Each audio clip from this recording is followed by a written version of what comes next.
What's good, y'all? We are freaking back. So, in this episode, we were talking about the OceanGate documentary, which I'm a big doc daddy. I'm not gonna lie. I love docs. I love watching documentaries. It, as far as like which kind of documentaries I watch, I think it's kind of wide ranging in that it's times where I watch like documentaries on like fucking how fucked up the financial world in the United States are, or like a murder doc, or like doc about like an event, or I don't know, it could be about anything that I find interesting and there's a documentary on. I would definitely watch it. Fucking love documentaries. The OceanGate documentary was fantastic. It's on Netflix. If you haven't watched it yet, please give it a watch. It's definitely good.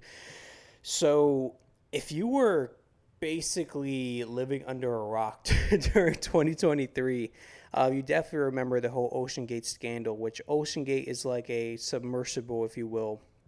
And basically, their key objective was to go to Titanic. So they were like, yo, we're going to take this fucking sub and we're going to go to Titanic. Now, that is not necessarily anything new. People have been doing that for generations. Like Steven Spielberg did it to get an understanding of the Titanic when he made the Titanic. So like people have been doing this for a while now. The only thing is that it hasn't been commercialized. So basically you would need to get involved like a whole fucking like, you know, a country's like navy, if you will, in order to do it. You just couldn't pay someone like a random company to go and bring you there, essentially. So that's what made OceanGate appealing and or different, in that no one was doing it within that vertical. And the reason why they kind of picked the Titanic is because the Titanic is so famous. Like in the documentary, to even state that in the English language, there are three words known throughout the world. One is God, one is the Titanic, and fuck, what was the other one? The other one was something very broad. It was God, Titanic, and something else. But Titanic being one of those words, so everyone knows about the Titanic. Everyone knows about the story of the Titanic. It is iconic, and it's a destination that a lot of people would pay for because of the mystery surrounding it, etc.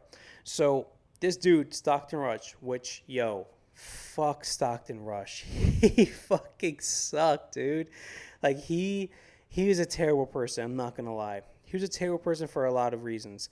In documentary, people did say like, oh, he was humble, but like definitely he was very arrogant in like his scientific prowess or like his intelligence. Which, listen, he wasn't a dumb guy by any means. Very intelligent guy, 100% more intelligent than me. So I'm not going to sit there and say he was dumb. But he was so full of himself or so arrogant in his own intelligence that he made stupid decisions left and right, which and like very like decisions that when someone who is of normal fucking intelligence would look at, you would think, yo, like it's a no-brainer. Like, why would you do this? Why would you not do this? Like, you shouldn't do this, etc. Like, this is a bad idea. But he was so full of himself and his own intelligence, and he thought, yo, I came up with the game plan. I know what I'm talking about. I'm a fucking genius. We're going to go ahead with this. And listen, I would say this. He stood on business. So any fucking voyage that they did thousands of feet under the water, like he was there, and he ultimately died because of that. So he stood on business. He basically kind of put his money where his mouth was. Just like, yo, I'm going on this shit. So if I'm going on this shit, I wouldn't go on something that I didn't deem safe. But his kind of criteria for safety was far different than what, it's legally put in place to bring people down there. So he honestly, he was a dickhead in that regard. He was too full of himself, and that's what literally costed his life and a bunch of other lives on the submarine that day. But yeah, fuck Stockton Rush, man. Not only that, he was a fucking terrible boss. Like, he was that quintessential startup CEO, and that startup CEOs, dude, they just think they're the best thing since sliced bread. They really think that they are, you know, they're God ordained, and that their product and their service that they're trying to put into the market is like revolutionary, is going to change the world. And if you disagree with anything that they say, you are the problem, even though they can be 100% in the wrong and they let you go right away or make your life a living hell. That's startup CEOs in a nutshell, and he was definitely one of those people. So if you're looking to work in a startup, disclaimer is kind of going to be that way, especially from the leadership side. But yeah, the dude was a shitty boss. The dude was a fucking shitty person because he cost the lives of like 5 to 6 people. But he had a mission, and it was to bring a submersible to the Titanic to commercialize it for the masses. So in building the Titanic, because there are technically subs, there are like submarines that can go to that depth, right? There are already submersibles that can go to that depth. People have gone there already. So it's not something that you're kind of, inventing the wheel, if you will, to try to do it for the first time. It's already been done. But he was trying to reinvent the wheel. And that it just seemed like he was trying to do things different for the sake of being different, Not because it necessarily needed to be different, but just to do it because he wanted to be different. He was definitely one of those people, which I can kind of relate to in that aspect, because I'm kind of like that as well. I'm not going to lie. But anyway, a lot of these subs that have gone down to those depths, and when we talk about the Titanic sits in the Arctic Ocean, cold as fuck, at like 4,000 meters below fucking the sea level, which 4,000 meters, if you're American, that's like 12,000 feet. So you're literally going 12,000 feet under the ocean to see the fucking Titanic. Like, that is scary. And the deeper you go, there's something called pressure. So you get thousands and thousands of pounds of pressure all converging in every single angle on the submarine. Every inch on the submarine is getting hit with this pressure. And of course, if anything bad were to happen, the sub will implode. What implode means is that it basically explodes from inside. So it kind of crumbles in together, which is unfortunately how the people in the Titanic sub has passed. There was actually like an AI generated video not that long ago of like kind of showing how the implosion would occur in that depth, and it's crazy. Like, people's bodies literally just exploding in an instant, in less than a second. So it was a painless death, thank God. But yeah, when you're in a submersible or in anything that's handling that amount of pressure, the margin for error has to be zero. You can't just do things on a what if, or like maybe this will work, or like I am sure this will work. It has to be 100% guaranteed that this would work. And a lot of people that were in that submarine industry or submersible industry, they had their doubts on whether or not the submersible could, one, even go that far, and two, how long it would be until it failed. But I'm jumping the gun here. So what made him different in his submersible versus the ones that went basically to see the Titanic beforehand was that a lot of the ones that went to see Titanic beforehand, they're built out like titanium, which can sustain those kind of pressures. But titanium is very heavy and it's not cost efficient. It's very expensive and very heavy. So this guy is looking at it as a business. He has to do everything cost efficient. The money has to be above board, if you will. So what he did was, instead of using titanium or some of the other materials that are known to withstand those kind of pressures, he used carbon fiber. He used carbon fiber because, one, it is far cheaper than titanium, and two, it is far lighter than titanium because you also have to transport this shit. He was based out of Seattle, Washington, I believe. And then in order to make the dive to the Titanic, you got to fly. Basically, you have to freaking transport this submersible, which weighs thousands of pounds, from Seattle all the way to Newfoundland and Canada, which is like fucking all the way up in Canada. And then you got to bring that on a boat into international waters to make the dive to the Titanic. So it's costly to transport something that weighs thousands of pounds like that. So the lighter the vehicle or the submersible is, the more cost efficient it is to transport. So he used carbon fiber instead of titanium, which carbon fiber, you are a lot of people in the submersible industry and people who are knowledgeable about carbon fiber, some of the different materials, that raise red flags with everyone. Because carbon fibers are literally what it sounds like. It's carbon, but in fibers. So there's individual fibers that are kind of compacted together that make the carbon fiber. Carbon fiber is very sturdy. Don't get me wrong. It's used within cars a lot because it is lightweight, but it's never meant to handle those kind of pressures that diving down to literally the bottom of the ocean would give you, because carbon fibers break under pressure because it's individual fibers.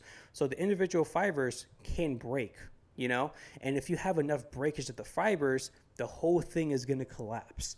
So he was so confident that you can do it with carbon fiber. They made a test, basically like a little test submarine, and they got Boeing involved, which, bro, like on a tangent, like Boeing airplanes, what the fuck is going on, man? You had Air India crashing, you had like 2 other instances of like a Boeing related aircraft having issues. Like, not gonna lie, bro, like if I had anyone to kind of test my submarine or submersible, it probably wouldn't be Boeing, because like no one trusts Boeing right now.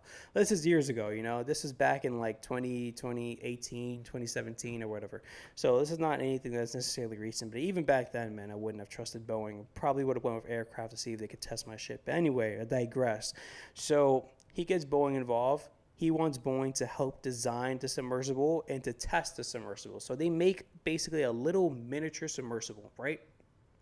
So they make a mini version, and made out of like the same materials that they would make of the larger submersible. The larger submersible is like basically like a little, like it's like a U-Haul van, if you will. Like it's kind of like that size. So at least like 5 to 6 people could fit in it. It is not comfortable. You're basically in that fucking contraption going down to the bottom of the ocean for hours.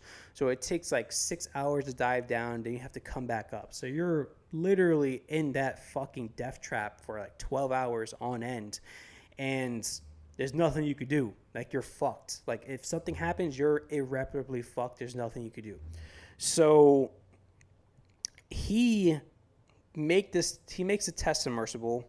It's tested out by Boeing. Boeing helps designs it, and they're basically kind of replicating with a machine the pressure of going down to 4,000 meters. So he makes a submersible, and they're testing it. The thing about carbon fiber is when carbon fibers start to break, you hear it. It is very audible. So in doing the pressure test, you literally hear the carbon fibers crunching. Like, you hear the snapping and the breaking, and it's loud. Like, it's scary. Like, even in a test situation, it sounds scary. Now imagine being in that sub going down to the bottom of the ocean, kind of hearing that crunching. So you hear the fibers breaking, right? Fibers are breaking left and right. They're freaking putting the sub under more pressure, and finally it snaps.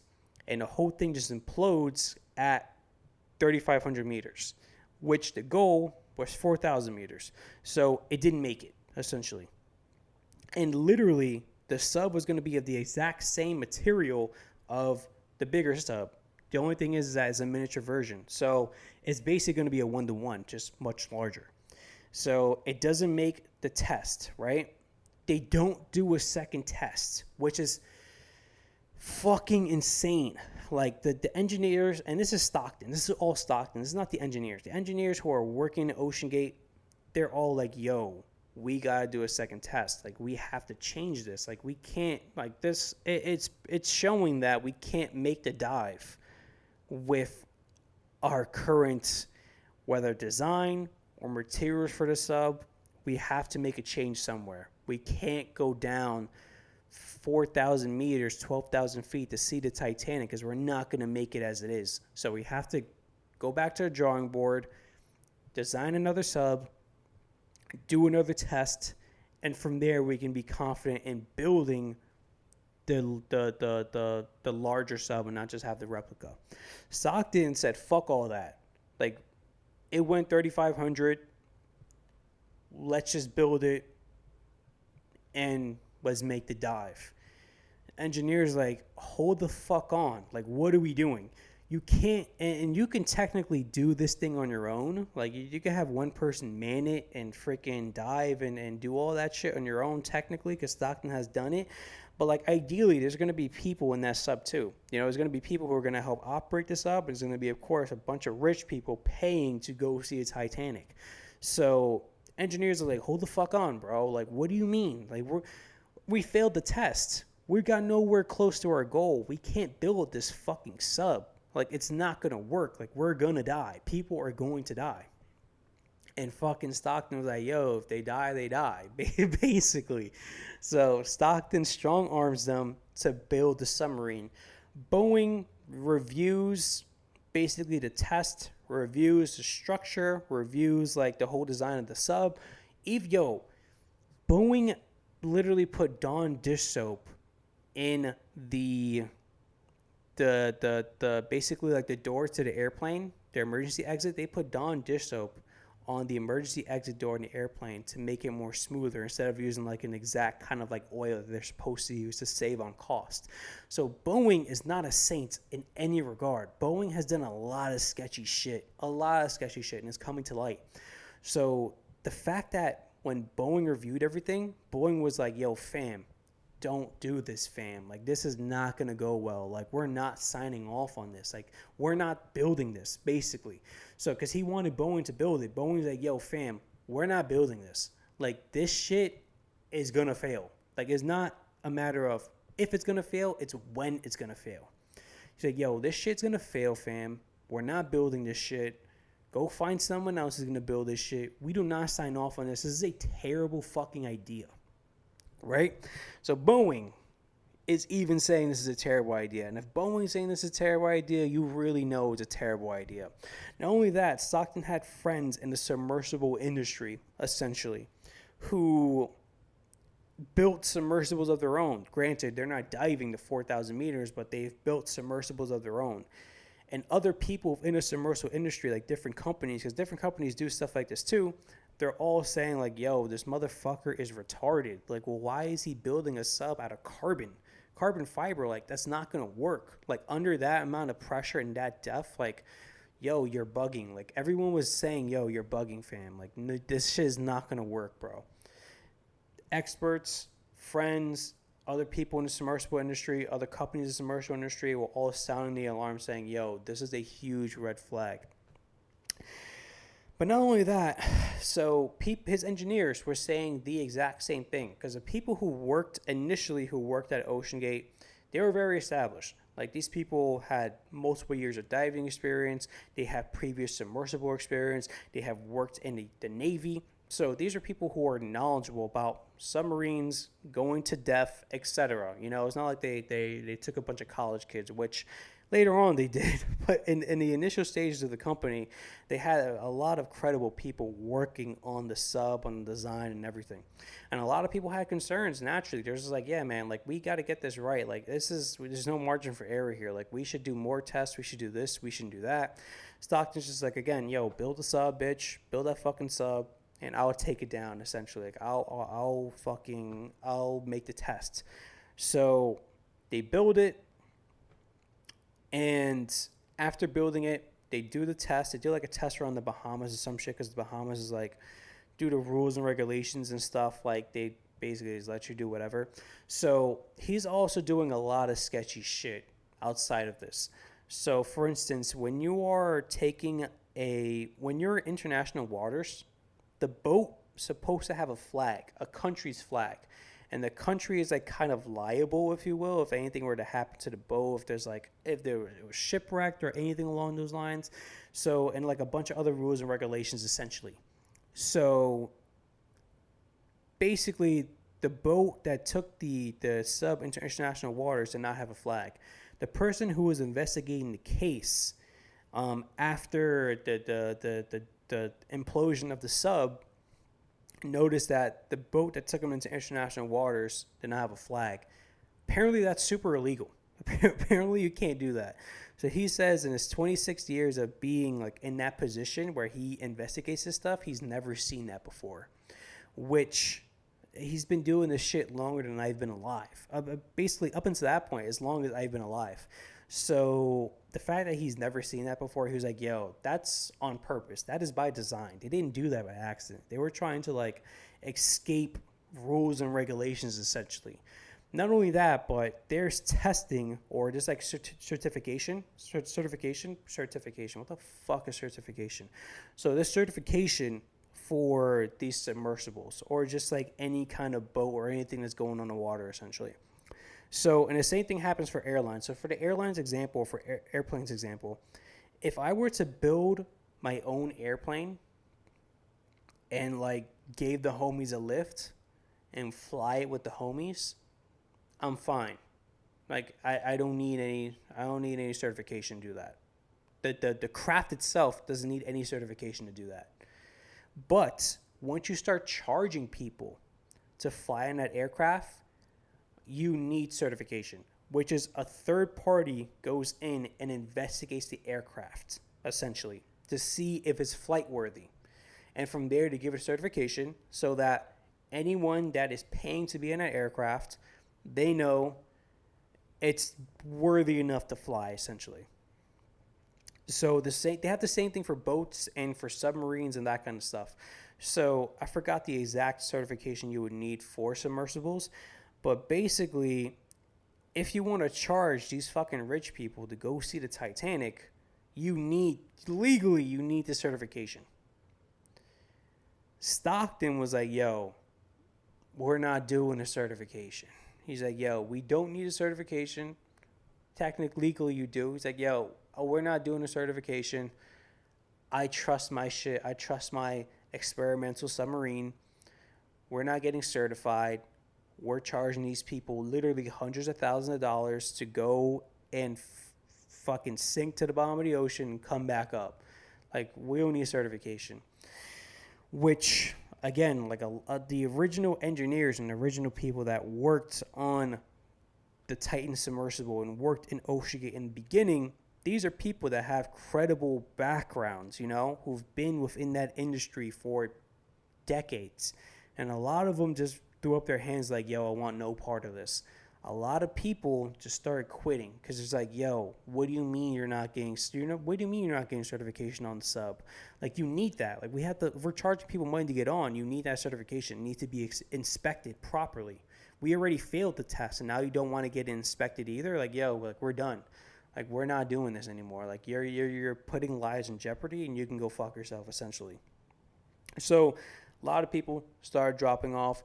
Not only that, going back to how he was a terrible boss, he basically, you couldn't say shit to him. He was like Kanye West back in 2008, bro. You can't tell him nothing. Like, you can't argue with him. You can't do anything with him. Like, if you speak out against him or try to give him feedback on the sub or whatever, like, he'd make you your enemy and he'd fucking fire you right away or make your life a living hell.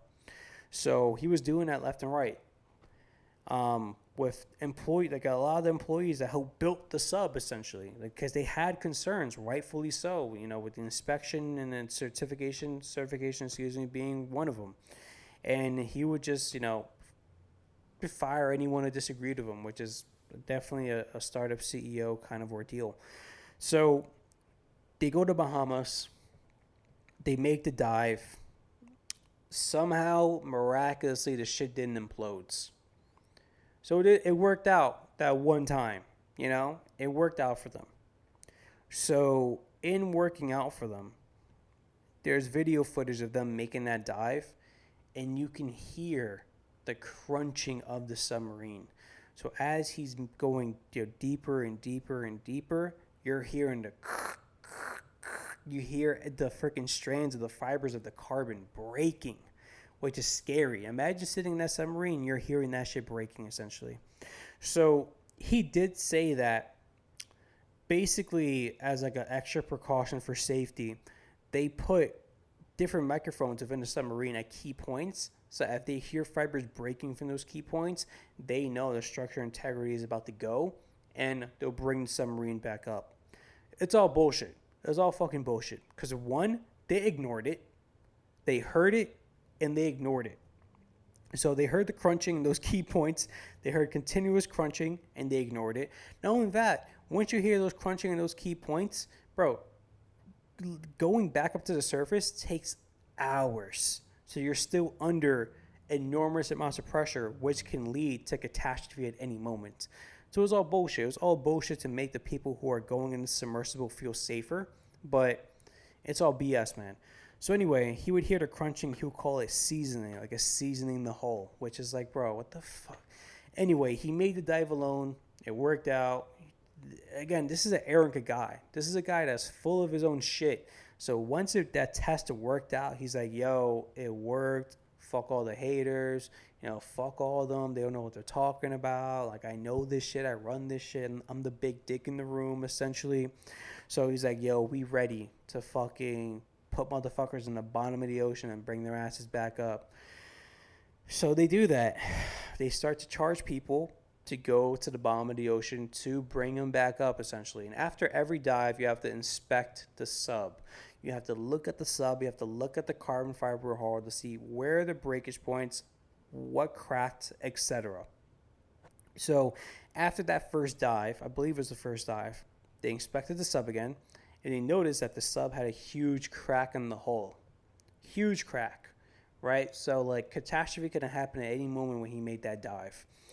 And, this is like a 8-inch carbon fiber fucking hull. Like, it's 8 inches thick. It's a thick daddy, So I think the crack went like 5 inches deep. So it's a big crack. It's not a small crack whatsoever. So the hull was fucking basura. They have to get a whole new one. They're making dives.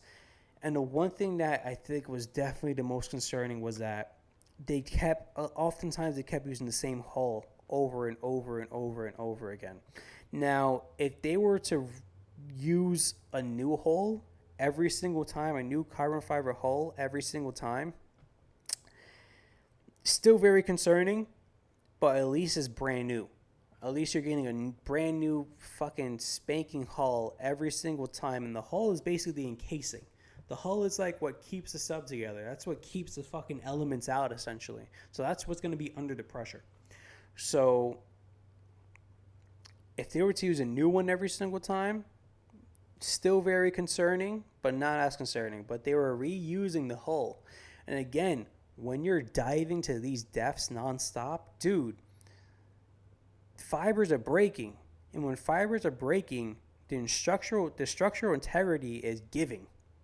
It's only a matter of time for the whole shit implodes. So he was bugging, bro. He was straight up bugging, man.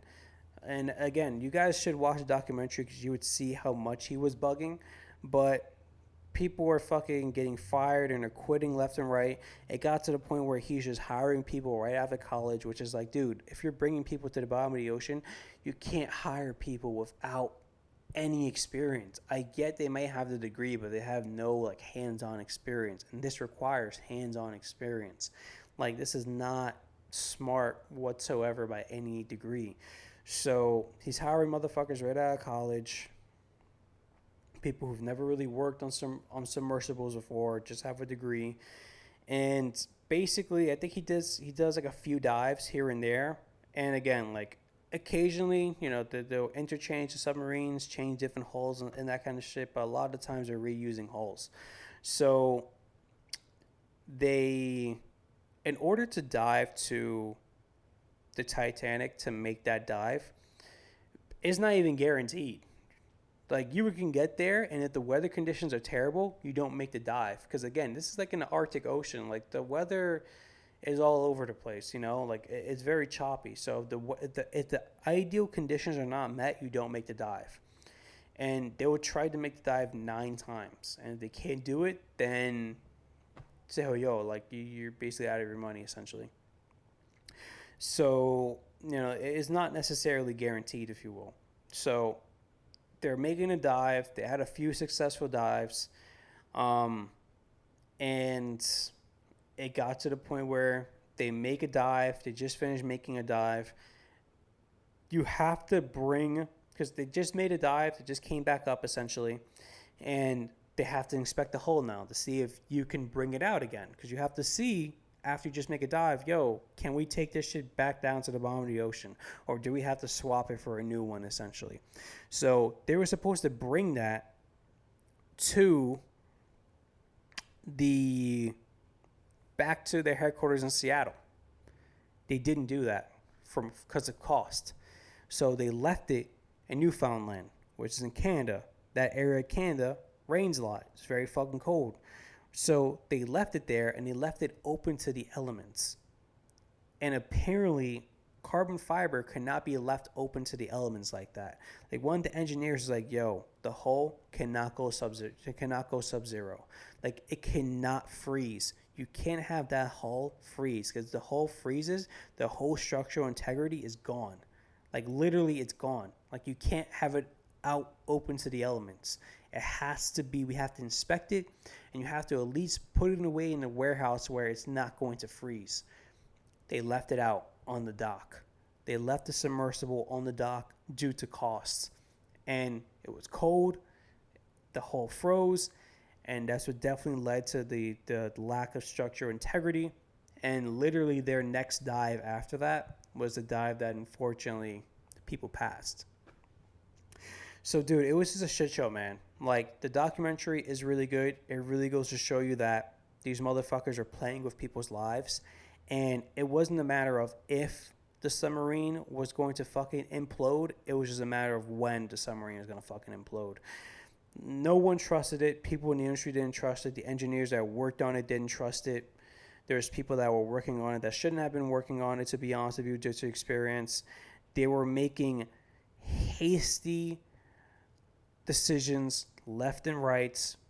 No safety protocols, no certification. They were cutting corners, like, and again, like, you're bringing people to the bottom of the ocean, man. And that's why I say fuck Stockton Rush. Like, he died, he put his money where his mouth is, he stood on business, but fuck that guy. Like, if you're sitting there bringing, like, if you want to just make your own dives and go to the bottom of the ocean by yourself, do whatever you want. You know, like, fucking, it's your submersible, you pay the money for it. Like, if you want to trust it so bad and not get it tested, fine, that's on you, because you're the only one dying. But if you're charging people to go to the bottom of the ocean and you're fucking, you know, disregarding safety protocols, disregarding fucking certification, and not properly inspecting and or storing the submersible like it's supposed to, like, fuck you, bro. Like, that's ridiculous. You're charging people hundreds of thousands of dollars. And again, like, a lot of people say they don't feel bad because these people were billionaires, and I get that. But, like, dude, they didn't know what they were getting into. They didn't know how experimental this shit was. They didn't know how many times they were cutting corners on this shit. Like, they didn't know any of that. They would have known that, they wouldn't have gotten that fucking thing. And that shit wasn't portrayed to the people who are going down, who didn't work at OceanGate, who are going down to the bottom of the fucking ocean to see Titanic. Like, they didn't know any of that shit. It was not privy to them. So I feel bad for those people, because, like, they were duped, man. They were hoodwinked in a way. They thought this thing was going to be extremely safe, or, like, safe to a degree, because there's always a margin of risk, you know, going down to the bottom of the ocean. Shit can happen. Same thing with flying. Like, shit can just happen, unfortunately.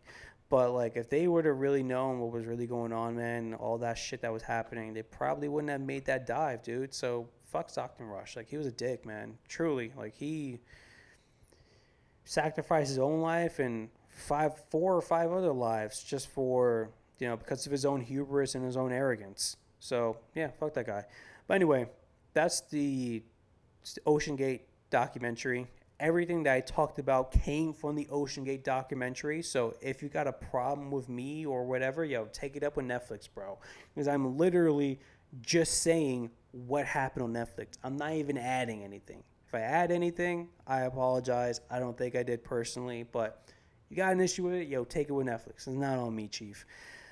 But yeah, man, hope you enjoy this episode. Definitely give the documentary a watch. And I'll catch you guys in the next one. Bye.